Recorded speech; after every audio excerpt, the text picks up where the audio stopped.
നമസ്കാരം. ഇപ്പം ഡൽഹി തെരഞ്ഞെടുപ്പ്, ഈ കുംഭമേളയും ഒക്കെ തന്നെ എല്ലാം കൂടെ കൂടിക്കലർന്ന് ദേശീയ മാധ്യമങ്ങളിൽ വലിയ വാർത്തകളൊക്കെ വരുന്നുണ്ട്. ഡൽഹി തെരഞ്ഞെടുപ്പിൽ എന്ത് സംഭവിക്കും എന്നുള്ള ചർച്ചയാണ് പ്രധാനമായും രാഷ്ട്രീയ ഭാരതം ഇപ്പോൾ ഉറ്റുനോക്കുന്നത്. ദേശീയ മാധ്യമങ്ങൾ പലപ്പോഴും അവരുടെ വൈകുന്നേരത്തെ ചർച്ചകളിലൊക്കെ ഡൽഹി രാഷ്ട്രീയം കൊണ്ടുവരാറുണ്ട്. ഇതിനിടയിലൂടെ കളിക്കാവുന്ന കളി മുഴുവൻ അരവിന്ദ് കെജ്രിവാൾ കളിക്കുന്നുണ്ട്. പറയാനുള്ള കള്ളങ്ങളൊക്കെ തന്നെ പറയുന്നുണ്ട്. ഇന്ത്യയിലെ തന്നെ രാഷ്ട്രീയ പൊതുപ്രവർത്തന മേഖലയിലെ ഏറ്റവും വലിയ നുണയനായിട്ടാണ് ഇയാൾ അറിയപ്പെടുന്നത്. ഞാനത് ഇതിനു മുൻപും പല വാർത്താശകലങ്ങളിലും പറഞ്ഞിട്ടുണ്ട്. The ultimate liar, the great liar of India. പച്ച കള്ളം ഈ നാക്കെടുത്താൽ പറയും. ഇങ്ങനെ കള്ളം പറയുന്നവരെ നമ്മൾ രാഷ്ട്രീയത്തിൽ, അദ്ദേഹം ഒരു ഇന്ത്യൻ റവന്യൂ സർവീസിൽ നിന്ന്, ഇന്ത്യൻ സിവിൽ സർവീസിൽ നിന്ന് രാജിവെച്ചൊരു ഉദ്യോഗസ്ഥനാണ്. അപ്പൊ ഇത്രയും വിദ്യാഭ്യാസവും യോഗ്യതയും ബുദ്ധിയുമുള്ള ഒരു വ്യക്തി പച്ച കള്ളം പറയുന്നത് ചിലപ്പം നമ്മൾ പച്ചവെള്ളത്തിന് തീ പിടിച്ചു എന്ന് പോലും പറഞ്ഞു കളയും. അതവിടെ നിൽക്കട്ടെ.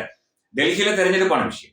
ഡൽഹിയിലെ തെരഞ്ഞെടുപ്പിൽ ഈ റിപ്പബ്ലിക് ഡേക്ക് ശേഷം, 26-ാം തീയതിക്ക് ശേഷം അവിടെ ഒരു കൂട്ടായ്മ രൂപപ്പെടാൻ പോവുകയാണ്. പ്രത്യേകിച്ചും BJP NDA ഘടകവുമായി ബന്ധപ്പെട്ട്. വേറെ ആരുമല്ല, യോഗി ആദിത്യനാഥ്, ഉത്തർപ്രദേശ് മുഖ്യമന്ത്രി, അതുപോലെ തന്നെ കേന്ദ്ര ആഭ്യന്തരമന്ത്രി അമിത്ഷാ, പിന്നെ വേറെ ആരുമല്ല, പ്രധാനമന്ത്രി നരേന്ദ്രമോദി. യമുനയുടെ തീരങ്ങളിൽ ഇനിയിപ്പോൾ ഈ മൂവരുടെയും ശബ്ദം ഒരുമിച്ച് മുഴങ്ങും. മൂവരും ചേർന്ന് നിരവധി റാലികൾ സംഘടിപ്പിക്കും. മൂവരും ചേർന്ന് ജനങ്ങളോട് സംവദിക്കും. മൂവരും ചേർന്ന് ഭാരതീയ ജനതാ പാർട്ടി എന്ന രാഷ്ട്രീയ പ്രസ്ഥാനത്തെ തീർച്ചയായിട്ടും ഡൽഹിയിൽ വീണ്ടും അധികാരത്തിൽ എത്തിക്കും എന്നുള്ള സർവ്വ പ്രതീക്ഷയും പുലർത്തിക്കൊണ്ടാണ് അവർ മുമ്പോട്ട് നീങ്ങുന്നത്. തീർച്ചയായിട്ടും അതൊരു ചെറിയ കാര്യമല്ല. മൂവരും ഒരുമിച്ച് വരിക എന്ന് പറഞ്ഞാൽ ഇന്ത്യയിലെ ഏറ്റവും പ്രധാനപ്പെട്ട ശക്തികൾ, ഇതിനകത്തിന് ഇപ്പോൾ മഹാരാഷ്ട്ര മുഖ്യമന്ത്രി ദേവേന്ദ്ര ഫഡ്നാവിസ് കൂടി വന്നു കഴിഞ്ഞാൽ ആ ഒരു ലിസ്റ്റ് പൂർത്തിയായി. മോദി, യോഗി, അമിത്ഷാ കൂടെ ഫഡ്നാവിസ് കൂടെ വന്നാൽ ആ ലിസ്റ്റ് പൂർത്തിയായി.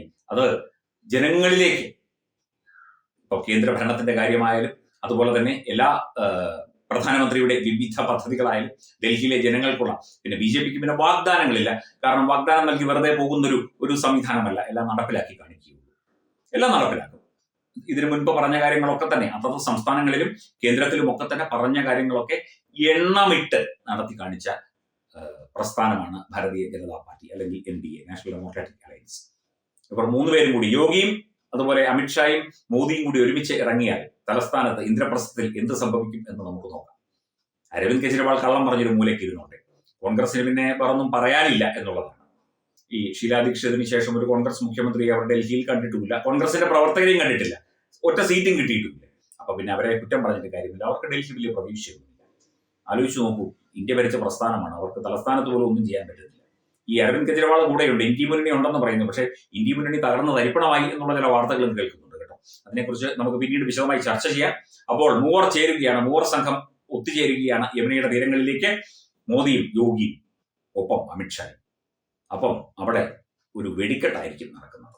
Branding partner Edubix online executive education, focus physiotherapy centre Pattom, Unnath engineering Gujarat, തീർത്ഥയാത്ര.com, അയൺ ബിൽഡ് ഗുജറാത്ത്.